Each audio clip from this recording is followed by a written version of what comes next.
Glória a Deus. Meus irmãos, a paz do Senhor Jesus. Boa noite a todos. Graças a Deus. Eu quero pedir por gentileza, aproveitando que você está de pé, para que você abra a sua Bíblia comigo no Evangelho de João. Enquanto você abre, eu quero louvar a Deus por mais essa oportunidade. Louvar a Deus pela oportunidade de poder estar aqui com o pastor Jerry, pastora Dani, meus amigos, meus irmãos, pessoas com quem eu tenho muito carinho. Estou feliz aqui por poder rever alguns irmãos, e tem também rostinhos novos, e que Deus abençoe a todos vocês, que a palavra de Deus possa nos alcançar nessa noite. Evangelho de João, capítulo de número 5. Capítulo 5. Também estou feliz de poder estar agora na segunda casa. Quem está feliz de poder estar nessa casa nova aqui? Levanta a mão. Vocês estão felizes? Sem querer ser estraga prazer, só para avisar que é transição, viu? Não é essa ainda. Louvado seja Deus. Capítulo 5, eu vou ler e peço a tua atenção por gentileza. Depois disso, havia uma festa entre os judeus, e Jesus subiu a Jerusalém. Ora, em Jerusalém, próximo à porta das ovelhas, um tanque chamado em hebreu Betesda, o qual tem 5 alpendres. Neste jazia grande multidão de enfermos, cegos, coxos e paralíticos, esperando o movimento das águas, porquanto um anjo descia em certo tempo ao tanque e agitava a água, e o primeiro que ali descia, depois do movimento da água, sarava de qualquer enfermidade que tivesse. E estava ali um homem que havia 38 anos se achava enfermo, e vendo Jesus, este deitado, sabendo que estava neste estado há muito tempo, disse-lhe: queres ficar são? O enfermo respondeu: Senhor, não tenho homem algum, ou não tenho ninguém, que quando a água é agitada me coloque no tanque, mas enquanto eu vou, desce outro antes de mim. Disse-lhe Jesus: levanta-te, toma a tua cama e anda. E logo aquele homem ficou são, tomou a sua cama e partiu, e aquele dia era sábado. Então os judeus disseram àquele que tinha sido curado: é sábado, não te é lícito levar a cama. E respondeu-lhes: aquele que me curou, ele próprio disse: toma a tua cama e anda. Perguntaram-lhe, pois, quem é o homem que te disse: toma a tua cama e anda? E o que fora curado não sabia quem era, porque Jesus havia se retirado em razão daquele lugar, e havia uma grande multidão. Depois Jesus encontrou-o no templo e disse-lhe: eis que já está são, não peques mais, para que te não suceda coisa alguma pior. E aquele homem foi e anunciou aos judeus que Jesus era o que o curava. Pai bendito, nós estamos diante da tua palavra, nós estamos com o coração satisfeito de tudo que já vimos, sentimos e ouvimos nesta noite. Agora pedimos ao Senhor que continue falando conosco através da revelação da tua palavra, que a porta da palavra esteja aberta e que a palavra do Senhor alcance o nosso coração nessa noite, que ao término dessa exposição possamos estar revigorados espiritualmente, fortalecidos, reconhecendo a tua grandeza e o teu poder realizador nas nossas vidas, no nome de Jesus. Pode se assentar, queridos, fiquem à vontade. Gente, que interessante essa passagem, porque, aliás, Esse texto, ou essa passagem, ou esse episódio, você só encontra no Evangelho de João. Nos demais evangelhos não tem registro nenhum acerca dessa história, de que havia um tanque, e que de fato esse tanque existiu e existe, mas que existia um anjo que vinha, movimentava as águas, e o primeiro que pulasse ali era curado. E aí nós estamos aqui na quinta da gratidão, e você pode perguntar, o que isso tem a ver com gratidão? Espera que eu chego lá, paciência. Escuta só, gente, que Deus é esse que envia um anjo para curar uma pessoa num reduto de doentes? Que Deus é esse que envia um anjo e vê uma multidão de enfermos, coxos, doentes, mas incita uma disputa, fazendo com que aquele que se esforçar primeiro é que vai ser curado e os demais vão ficar olhando? Como é que a gente pode entender que Deus faz isso, irmãos? Deixa eu dizer para vocês, eu sei que vocês conhecem. Essa história é uma crença dos judeus. Eles criam, eles acreditavam que um anjo movimentava as águas e o que primeiro que pulasse ali seria curado de qualquer enfermidade que tivesse. Aí eu te pergunto, será que viram alguém ser curado? Possivelmente sim. Mas aqui está dizendo que é um anjo. Mas aqui não está dizendo que foi Deus que mandou esse anjo, não. Deixa eu explicar uma coisa para vocês. Só quem é crente que recebe cura, gente. Não existem algumas religiões por aí que também andam curando? Às vezes a pessoa vai no centro espírita e fala que sai curada de lá. E tantas outras religiões apresentam a cura. Mas o que eu quero dizer para vocês nessa noite é que havia uma festa. Aliás, os judeus comemoravam 3 festas anuais. E numa dessas festas, Jesus está subindo a Jerusalém.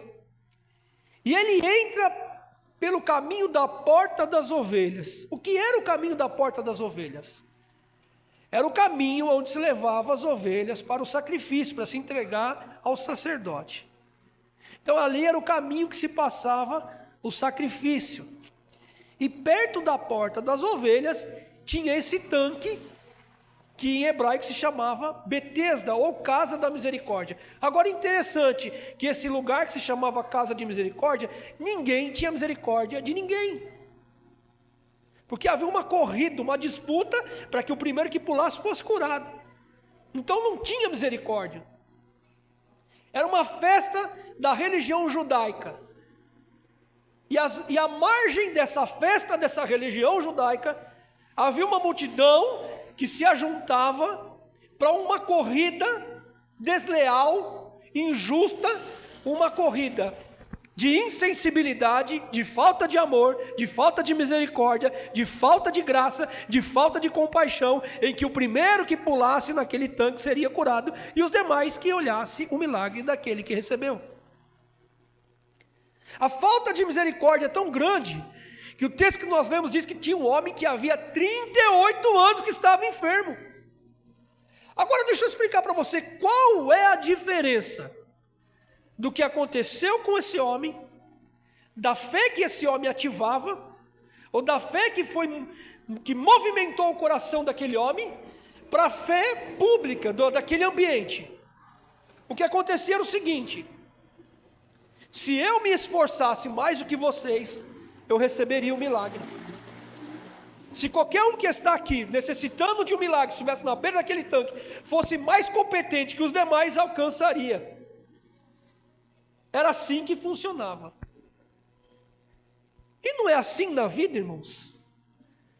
Você já não percebeu que quem ganha é o primeiro que chega. Quem ganha é aquele que tem mais força.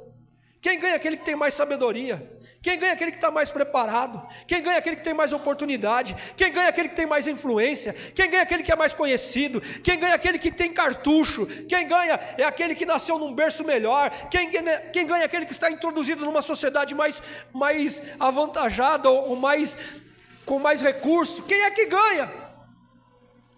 Na sociedade é assim.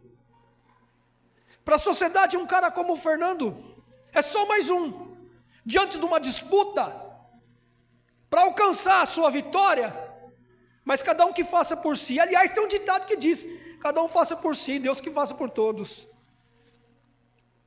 Esse homem não tinha condições alguma de alcançar aquilo que se falava que era o movimento das águas para a sua vida. Quando Jesus chega, e nesse mesmo evangelho, no capítulo de número 10, no versículo 7, Jesus diz: eu sou a porta das ovelhas. Jesus ele vai passar pela porta, porque lá na frente ele será um sacrifício vivo, que se entregará não só por aqueles que estão no tanque de Betesda, mas aqueles que estão lá sacrificando dentro do templo, e por toda a multidão que está vindo para uma festa, uma cerimônia. Quem vinha para adorar não queria passar por aquele caminho, mas Jesus estava entrando por aquele caminho, pelo caminho da misericórdia, pelo caminho da necessidade do aflito, pelo caminho daquele que clama por ele. Deixa eu dizer uma coisa para você, aqui não é tanque de Betesda não, mas aquele que anda pelo caminho da misericórdia, está passando por aqui nessa noite, para ouvir e atender a tua súplica, e fazer por você o que ninguém faria. Aleluia. A Bíblia diz que nesse tanque havia 5 alpendres, 5 arcos. Para que serviam aqueles arcos? Era um local de passagem e também de abrigo. As pessoas provavelmente se abrigavam debaixo aqueles alpendres. É um lugar de transição. 5 alpendres, talvez representando os 5 livros da lei. Uma transição para quem está saindo da lei e vai entrar na graça. Quem passa por aquele lugar vai alcançar algo diferente. Quem sabe você está aqui se abrigando também, debaixo do lugar da transição da tua vida. Você entra nessa casa e sai daqui com a sua vida mudada. Você entra aqui apresentando as suas demandas, e Ele ouve você, ainda que ninguém te empurre, ainda que ninguém lhe dê a oportunidade. Nós estamos num ambiente que Ele não escolhe um, Ele atende a todos, Ele vê a todos. E a Bíblia diz que Jesus chega para aquele homem e diz assim: queres ficar são? Jesus vendo do estado daquele homem, e sabendo que ele estava ali há muito tempo, ele chega para aquele homem e diz: você quer ficar são? Parece até uma pergunta sem nexo, sem objetivo. Mas deixa eu dizer para você porque que Jesus faz essa pergunta para aquele homem. Aquele homem estava ali há muito tempo. Quem sabe conforme foi passando o tempo da sua jornada na beira daquele tanque, as suas prioridades foram mudando. Quem sabe que aquilo que o levou à beira daquele tanque, no começo das suas necessidades, agora já não é mais a necessidade que ele estava como priorizando na sua vida. O tempo passou, a vida seguiu, ninguém o ajudou, ele está ali à beira do caminho, até se esforça, mas nunca chega como o primeiro.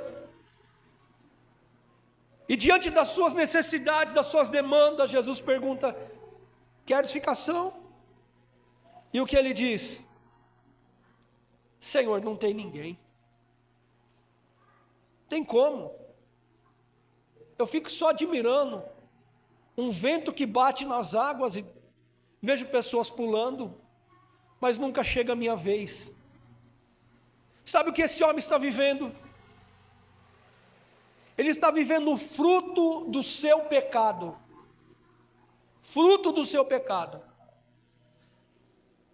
Aonde nós lemos aqui no versículo 14, diz que Jesus, quando encontrou ele no templo, disse assim para ele: vai e não peques mais, para que não te suceda algo pior. Ou seja, o que ele está enfrentando na beira daquele tanque é fruto de um pecado, é fruto da vida, talvez de uma promiscuidade, de uma vida errada que ele levou. E agora, cadê os seus amigos?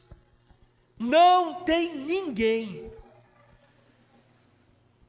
Porque o pecado ele é assim, irmãos. Ele oferece as delícias, mas entrega as dores. O pecado ele oferece ilusões, mas ele entrega tristeza, solidão, desprezo, angústia, decepção, remorso, arrependimento, vergonha, humilhação. E esse homem está agora diante de um contexto em que ele sente tudo isso e não tem ninguém para lhe estender a mão. Se Jesus não passasse por ali, ele ficaria mais 38 anos ali e ninguém iria estender a mão. Ali não era lugar de misericórdia, embora tivesse o seu nome. Ali era lugar de disputa, ali era lugar de concorrência, bem diferente da igreja. A igreja sim é a legítima casa de misericórdia. E por que eu falo isso? Porque aqui a gente ora um pelos outros, aqui a gente ouve a necessidade dos outros, aqui a gente ama, a gente divide as dificuldades, a gente chora com os que choram, se alegra com aqueles que se alegram, aqui a gente intercede, mas aqui a gente faz festa, mas aqui a gente clama, mas aqui a gente chora com alegria também, porque Deus, Ele ouve a todos. Esse homem está vivendo um tempo de frustração. Quando Jesus pergunta, queres ficar são? Talvez ele está quebrando algo no coração daquele homem, que talvez já nem acreditasse mais que poderia ter a vida mudada. Quantas das vezes, histórias assim se repetem, de pessoas que se encontram com Jesus, ou têm um encontro com Jesus, mas não têm ideia que a sua vida pode ser mudada. Quem tem encontro com Jesus tem a oportunidade de ter a vida mudada. Quando Jesus chega no cenário caótico da nossa vida, Ele vem para mudar a nossa história. Ele vem para mudar a nossa história. Jesus pergunta para ele diz que não tem ninguém. Quando ele diz que não tem ninguém, Jesus olha para ele e diz assim, levanta, toma a tua cama e vai para a tua casa. Interessante que aquele homem levanta com a cama, ele vai levar a cama, e há pregadores que dizem que ele levou a cama para que outro não deitasse, não pegasse a maldição que estava sobre a vida dele, não entrasse na situação que ele estava. Mas eu quero ser um pouco mais ousado. Jesus quis provocar a religião. Jesus quis provocar fariseus, escribas, doutores da lei, contrariando uma religião cheia de normas e requisitos a serem cumpridos, mas que não trazia vida, que não trazia mudança, que não mudava história, que não levantava o caído, que não libertava o doente, que não transformava a vida. Aquela cama incomoda aquelas autoridades religiosas, porque é uma afronta diante de um período de descanso em que nada pode se fazer, inclusive levantar alguém caído. Mas o que Jesus estava dizendo é que não existe um tempo em que Ele não possa trabalhar, não existe uma hora em que Jesus não possa fazer nada. Deixa eu dizer uma coisa para você, às vezes a gente apresenta as nossas demandas diante de Deus dizendo, eu preciso, mas eu sei que Ele não pode fazer, já passou o tempo, não existe condição, não há recurso, não há oportunidade, não há o que ser feito. Mas eu estou aqui para dizer para você e liberar uma palavra profética sobre a tua vida, dizendo que Ele faz a tempo e fora de tempo. Tinha se passado para aquele homem 38 anos, com certeza já não havia mais fé, não havia esperança, não havia crença de mudança, não havia projeção no coração. Tudo que ele sabe dizer, não tem ninguém que me ajude. Ele está numa fase da vida tão difícil que ele só pode dizer, não tem ninguém que me ajude na minha situação. Eu não sei como você entrou aqui hoje, se com o coração satisfeito, na quinta da gratidão, para louvar a Deus pelo que Ele tem feito sobre essa igreja, ou se há alguma demanda que você traz com você, e talvez nem apresentou a Deus, porque acredita que isso é impossível para a tua vida. Jovem moça, Ele tem poder para mudar a tua história, para fazer tudo novo, para levantar, para dar dignidade, para restaurar, para dar um novo nome, para você poder dizer: Ele me levantou quando ninguém estendeu a mão. Louvado seja o nome de Jesus. Ele me levantou quando ninguém me percebia. Eu era um insignificante na história. Eu era só mais um necessitado. Ninguém podia perder tempo comigo nessa corrida, nessa luta desenfreada de quem vai vencer, de quem ganha mais, de quem pode mais e quem chega primeiro. Aleluia. Não foi eu, foi Ele que fez por mim. O que esse homem está dizendo: eu até tento, não tem ninguém que me leve, mas eu tento, mas eu com as minhas forças eu não consigo chegar. O que Jesus estava apresentando ali naquele ambiente era uma nova forma de viver pela fé, não por aquilo que eu faço, mas crendo nele que pode fazer. Jesus não levantou ele e levou ele até o tanque. Jesus não pegou ele e falou: eu te levo, vamos ficar atento. Ele próprio disse, liberou a palavra. Enquanto aquela sociedade doente estava olhando para o céu, esperando que aparecesse um vento e balançasse as águas. Enquanto a fé estava projetada no: se eu conseguir fazer, eu recebo a minha vitória. Se eu fizer uma campanha, se eu fizer um jejum, se eu virar a noite orando, se eu, quem sabe se eu. Mas ele está dizendo: levanta, porque quem faz sou eu, quem levanta sou eu, quem transforma sou eu, quem muda sou eu, quem dá dignidade sou eu. Quantas das vezes na igreja a gente ouve as pessoas dizerem: eu vou para Jesus, mas eu preciso fazer algumas coisas antes. E eu estou aqui para dizer para você: não tem nada que você possa fazer que faça você alcançar um meigo nazareno. Não é você, é Ele. Não tem a ver com você, tem a ver com Ele. A voz de comando é dele, é Ele que pode mudar a nossa história. É Ele que pode nos levantar, é Ele que pode nos dar dignidade. E eu estou aqui nessa noite para dizer a você que o Senhor está neste lugar, ainda que você não o veja, mas você pode o sentir. E a palavra liberada desse altar para a tua vida é: pode não haver ajuda dessa sociedade, pode as pessoas nem sequer perceber a sua necessidade, mas Ele está aqui, Ele sabe o que você precisa, e Ele está dizendo para você: se levanta dessa situação, que o Senhor está mudando a tua vida, para você virar a página da tua história. Aleluia. Aquele homem aparece no templo, com a cama debaixo do braço. Que afronta. Engraçado que quem não ajudou aquele homem se sentiu afrontado quando ele se levanta do seu estado de miséria. A vitória daquele homem incomodou quem não lhe estendeu a mão. A falta de misericórdia constrangia tanto aqueles religiosos, que quando aquele homem se apresenta com a cama na mão, tudo que eles têm a dizer como argumento é: não pode carregar a cama.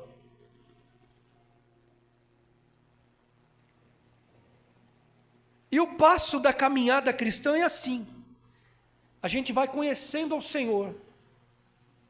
A Bíblia diz que perguntaram para ele: quem foi que te curou? Ele falou: eu não sei. Eu só sei que ele liberou uma palavra e disse: levante e ande. E eu levantei e ando e estou com a minha cama aqui para dizer para vocês que eu não sou carregado na cama, mas eu que carrego a cama. A história mudou, a roda gigante virou. Quem estava por baixo agora está por cima, por conta de um comando, de uma palavra direcionada dos céus. Deixa eu dizer uma coisa para você nessa noite: se Deus liberar uma palavra sobre a sua vida, você sai de baixo e Ele te coloca em cima. Aquele homem estava esperando alguém que o jogasse. Aquele homem esperava alguém que o jogasse no tanque. Preste atenção. O máximo que essa sociedade pode fazer por você é te jogar. Mas eu estou falando de alguém aqui que quer te levantar. Jesus disse: não vou te jogar, eu vou te levantar. Levanta daí. Levanta daí. Levanta dessa situação, levanta desse desânimo, levanta dessa tristeza, levanta desse sentimento de derrota. Levanta, você está livre para isso. O sinal era aquela cama. Quando Jesus se encontra com aquele homem no templo, um cara que estava na beira do tanque, agora está dentro da igreja, está lá para adorar. Aí ele fala, foi ele que me curou, foi Jesus. Jesus disse para ele, então agora você fica firme, na igreja no caminho, não peques mais, não olha para trás, para não te acontecer nada pior do que tinha acontecido com você. Deixa eu liberar uma palavra sobre a tua vida. Você que está aqui nessa noite, que entregou a sua vida para Jesus, se você entregou para Ele, você não pode tomar das mãos dEle, para que não te aconteça nada pior. A sua vida agora é do Senhor, Ele fez por você, e Ele que agora vai ser o dirigente da tua história. Na beira do caminho não tinha ninguém que lhe estendia a mão, na beira do caminho não tinha ninguém para te guiar, na beira do caminho não tinha ninguém para te ajudar, mas agora você tem um Senhor sobre a sua vida, que direciona os seus passos, que guia os seus caminhos, que abre as portas para você, que quebra os laços, que te livra de todo o mal, que te sustenta debaixo das suas potentes mãos. Um Deus todo poderoso, que te dá livramento, que te abençoa, que te faz ser uma nova criatura, que tirou você do charco, do lamaçal do pecado, te fez assentar nas regiões celestiais, que colocou você nesta casa para adorar o nome dEle, para se alegrar na presença dEle. Um Deus todo poderoso, que mudou a tua história, e hoje a sociedade olha para você e é obrigada a reconhecer que você teve encontro com Ele, que Ele mudou a tua história, que você não é mais o Fernando do passado, mas agora é uma nova criatura, que você agora tem a sua vida mudada. Deus te deu dignidade, Ele não só estendeu a mão, Ele disse, levanta, sai dessa situação, eu estou aqui para completar uma grande obra na tua vida. Deixa eu dizer uma coisa para vocês, que eu acredito que Deus vai fazer aqui nessa igreja. Quem está aqui contando testemunho hoje? Quem está aqui dizendo hoje, olha, Deus mudou a minha vida, me tirou do lamaçal do pecado, do charco de lodo? Quem está aqui hoje testificando da grandeza de Deus? Amanhã irá liderar sobre vidas, será seguido como referência. Deus não te trouxe aqui somente para te levantar, mas para te usar. Porque naquele tanque de misericórdia não havia misericórdia, mas através da sua vida Deus vai exercer misericórdia. Através da sua vida Deus vai levantar outras vidas. Através da sua vida Deus vai transformar outras vidas. Através de você Deus vai liberar a palavra. E quando você liberar a palavra que Deus vai liberar sobre a sua vida, pessoas também se levantarão. Pessoas sairão do estágio de vergonha e de humilhação. Esse homem foi para a igreja, foi para o templo para adorar, para o culto da gratidão na quinta-feira, na igreja no caminho. Homens como esse homem estão aqui, pessoas que ninguém dava nada, pessoas que não se davam nada, pessoas que não tinham a esperança de projetar para suas vidas algum tipo de mudança. Só viviam à beira do caminho. Só viam os adoradores passar com os cabritos, com as ovelhas, para cumprir os ritos da religião, mas ele mesmo não tinha ninguém que levantava as mãos para ele, ou estendesse as mãos. Mas quando ninguém olhou para mim, quando ninguém olhou para você, Jesus veio ao nosso encontro, e é por isso que nós estamos aqui, para servir a Ele com gratidão. Que Deus te abençoe, que Deus te guarde, que Deus te ilumine. Levanta e anda, e seja o testemunho vivo, como foi aquele homem andando dentro do templo e dizendo, com o seu estado de vida, eu fui mudado. Eu fui mudado. Eu tive a minha vida mudada, e foi Ele que mudou a minha história. Aleluia. Deus tem uma obra muito grande para realizar na vida de pessoas aqui, pastor Jair. Deus tem uma obra muito grande para realizar aqui. Tem um casal aqui que Deus vai levantar de uma forma gloriosa e graciosa. Tem um casal que está aqui nessa noite que Deus diz ao meu coração, e isso arde na minha alma, em que enfrentam um período de dificuldade, de luta, de aflição, mas o Senhor é o que muda a história. É o Senhor que põe de pé, é o Senhor que restaura, é Ele que tira a vergonha, é Ele que dá dignidade, é Ele que renova, é Ele que fortalece, é Ele que cura, é Ele que transforma a mente, é Ele que levanta, é Ele que dá um novo horizonte, é Ele que usa, é Ele que dá graça, e Ele está aqui nessa noite e vai cumprir isso na vida de pessoas que estão aqui servindo a Ele e que chegaram aqui com o grito da misericórdia: me socorre, Senhor. Para esse tipo de gente, eu libero a palavra nessa hora. Deus te ouviu quando toda a sociedade não te ouviu. Deus te viu. Há quanto tempo você tem enfrentado esse problema? Ele sabe. Deus te viu quando ninguém te viu. E Ele marcou esse encontro com você. Que Deus abençoe a igreja. Eu agradeço essa oportunidade no nome de Jesus.